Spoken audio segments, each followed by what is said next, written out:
Parásitos más frecuentes en Bolivia y sus enfermedades correspondientes. En Bolivia los parásitos tienen su mayor presentación en pequeñas ciudades, pueblos y campañas tropicales, lugares que están muy alejados de los principales centros altiplánicos, pero no en todos los casos. Los parásitos más frecuentes que se presentan son leishmaniasis, pian, blastomicosis, parasitosis intestinal, disenterías, enfermedad de Chagas y mal de Pinto. En leishmaniasis vamos a ver la leishmaniasis visceral, que esta procede de Villamontes Tarija. Esta es una enfermedad parasitaria que se encuentra en zonas tropicales y subtropicales. Afecta principalmente a niños menores de 5 años y a mayores de 50 años, así como a los adultos que estén inmunodeprimidos o con una enfermedad de base, como por ejemplo VIH-Sida. La leishmaniosis es una zoonosis, es decir, que algunas especies animales son el reservorio de ellos, y esto puede pasar a los humanos a través de una picadura de los insectos vectores. Los animales carnívoros, sobre todo los perros, son los principales reservorios. Etiología: la leishmaniasis visceral es causada por parásitos protozoarios intracelulares del género Leishmania. En las Américas se le conoce con el nombre científico de Leishmania infantum, que es la especie implicada en la leishmania visceral. Su fuente de infección es que en los principales reservorios selváticos son los zorzos y los marsupiales. En zonas urbanas el principal reservorio es el perro. Modo de transmisión: la transmisión puede ser congénita y parenteral, ya esto quiere decir a través de compartir agujas en personas que usan drogas. No hay transmisión directa de persona a persona. La transmisión se produce por picadura de mosquitos de los géneros Phlebotomus y Holotsomnia previamente infectados. Signos y síntomas. El periodo de incubación puede oscilar entre los 10 días y 24 meses. Las manifestaciones clásicas de la leishmania visceral son fiebre, que puede ser constante o irregular, esplenomegalia, que es el aumento de vaso, hepatomegalia, que es el aumento de hígado, palidez causada por anemia grave, leucopenia, trombocitopenia, pérdida de peso, que ocurre de forma lenta y progresiva. Diagnóstico: su diagnóstico se hará mediante laboratorio. En esta se realiza mediante pruebas como inmunológica y parasitológica, ensayos inmunoenzimáticos como la prueba de ELISA, las pruebas parasitológicas por medio del examen directo o aislamiento in cultivo, que es in vitro, las pruebas moleculares que detectan el ADN de la leishmania por medio del método de PCR. Prevención y control: no hay vacuna o medicamentos disponibles para prevenir la infección. Para la población humana se debe tomar las siguientes prevenciones. Se debe reducir el contacto con los vectores, en particular evitar las actividades al aire libre desde el atardecer hasta el amanecer. El uso de mosquiteros, el uso de ropas protectoras y de repelentes de insectos.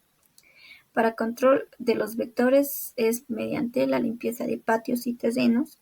Para control de los reservorios domésticos urbanos, la medida de prevención es el uso de mallas en peceras y, como protección individual, el uso en el perro de collares impregnados con insecticida.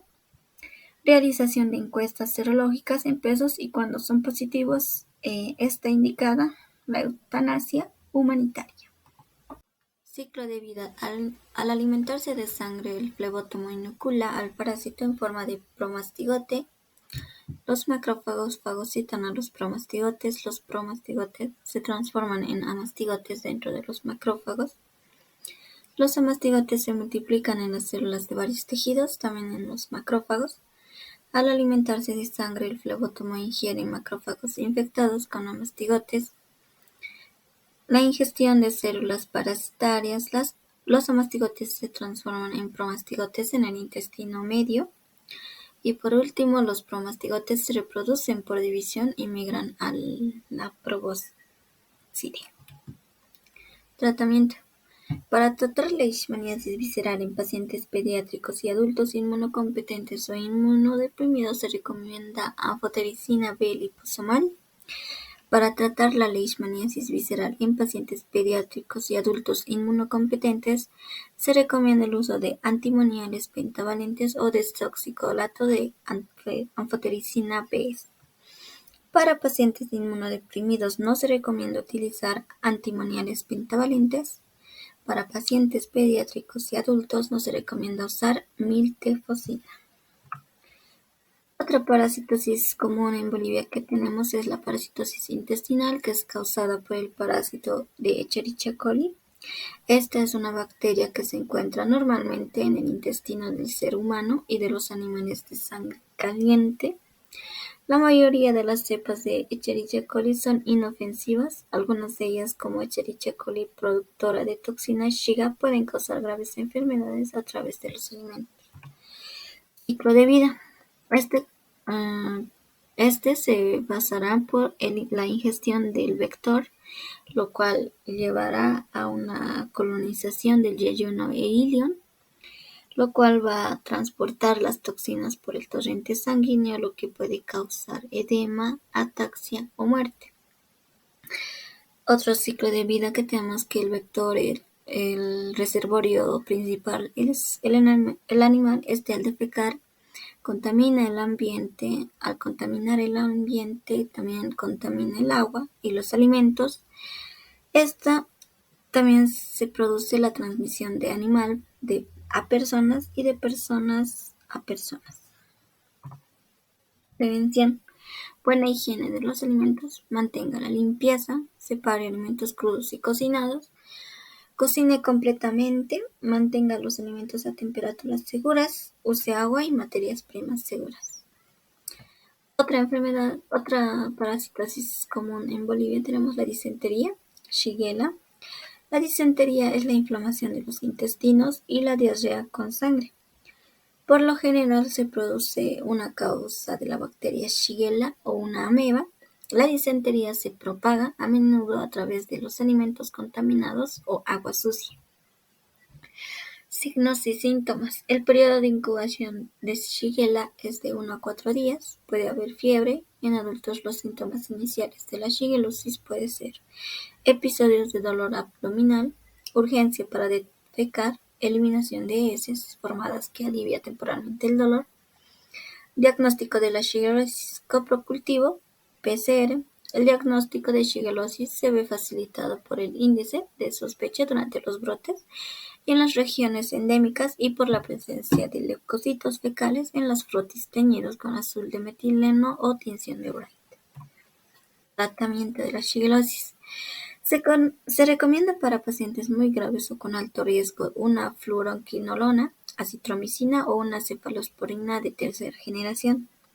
Para los adultos se pueden utilizar los siguientes antibióticos: una fluoroquinolona como ciprofloxacina, 500 mg por vía oral, cada 12 horas durante 3 a 5 días. Acitromicina, 500 mg por vía oral el día 1 y luego 250 mg una vez al día durante 4 días. Ceftriaxona, 2 gramos al día, vía intravenosa durante 5 días. Para los niños se pueden utilizar los siguientes antibióticos: ceftriaxona de 50 mg sobre kilogramo, máximo de 1,5 gramos, vía intravenosa una vez al día durante 5 días. Acitromicina, 10 a 12 mg sobre kilogramos por vía oral, es una sola dosis en el día 1, seguida de 6 mg sobre kilogramos, máximo de 250 mg una vez al día durante 4 días. Prevención. Las manos deben de lavarse bien antes de manipular cualquier alimento. Las prendas y la ropa de cama sucias deben sumergirse en cubos de agua y desinfectarse hasta que puedan lavarse con agua caliente. Deben aplicar a pacientes y portadores las técnicas de aislamiento adecuados, especialmente en lo que se refiere a las heces. Se está desarrollando una vacuna oral a bacilos vivos y los ensayos de campo en las zonas endémicas resultan prometedores. Transmisión fecal oral y se puede transmitir a las personas por varias vías: alimento, persona, por consumo de alimentos o agua contaminados con heces humanas que contienen dicha bacteria; de persona a persona por vía fecal oral, de personas manipuladoras de alimentos que padecen la enfermedad. de agua a alimento, alimento por contaminación cruzada. El agua de riego puede estar contaminada con Shigella, transmitiéndose a las frutas y verduras frescas regadas. Los alimentos de mayor riesgo de contaminación por Shigella son frutas y vegetales consumidas crudas en ensaladas y sándwiches, agua de consumo, alimentos envasados al vacío y en atmósfera modificadas, en menor medida en alimentos como leche cruda y sus derivados. En alimentos como carne fresca y derivados, en cerdo un 5% y vacuno 30%. También se presenta en platos de carne de cerdo listos para consumo en un 6%.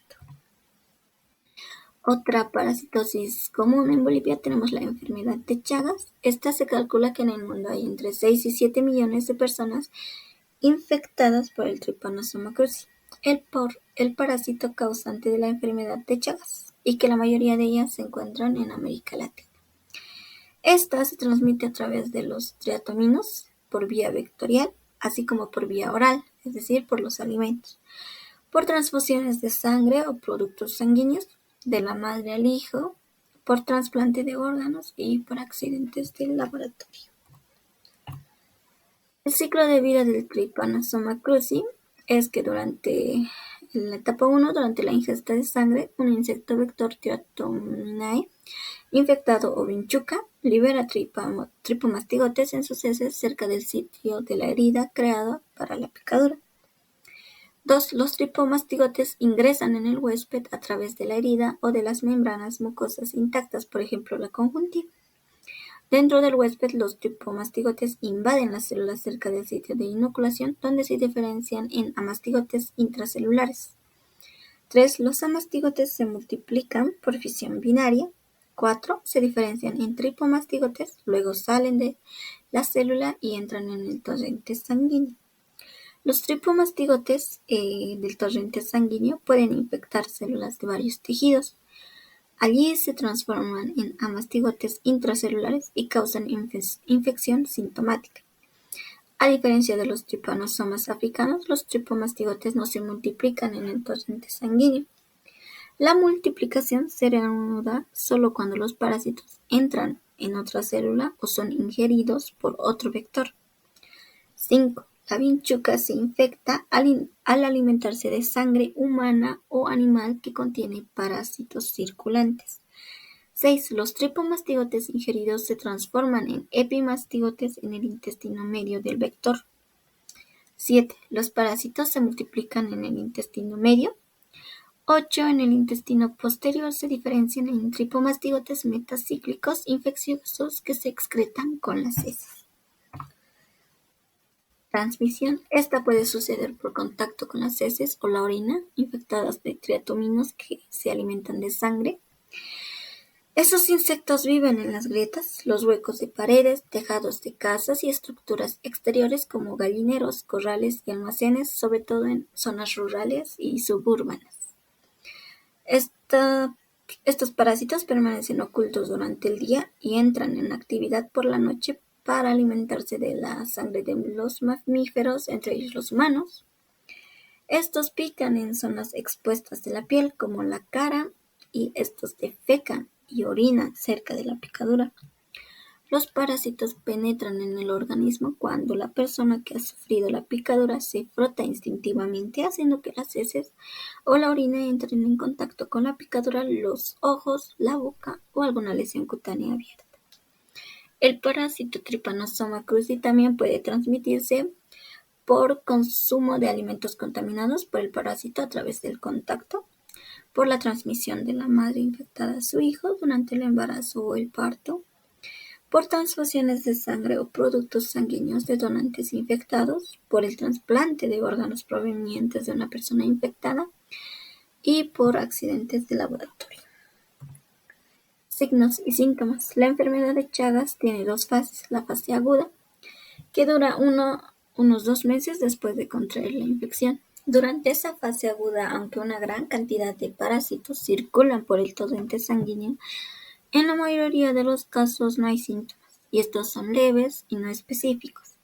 Un signo inicial característico puede ser una lesión cutánea o una hinchazón amoratada de un párpado.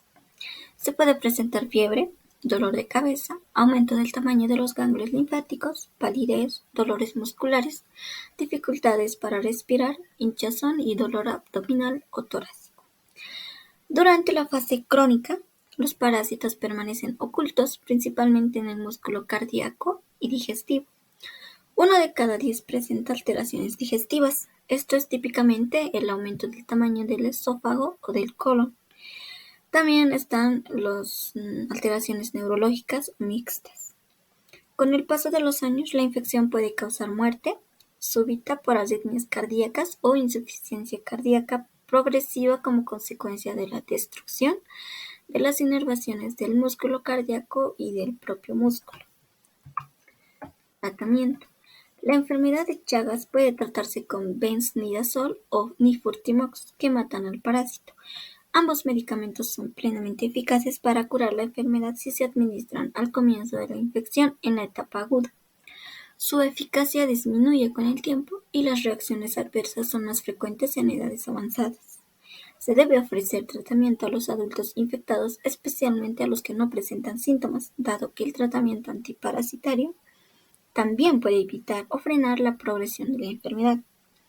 El benznidazol y nifurtimox no deben administrarse a las embarazadas ni a las personas con insuficiencia renal o hepática.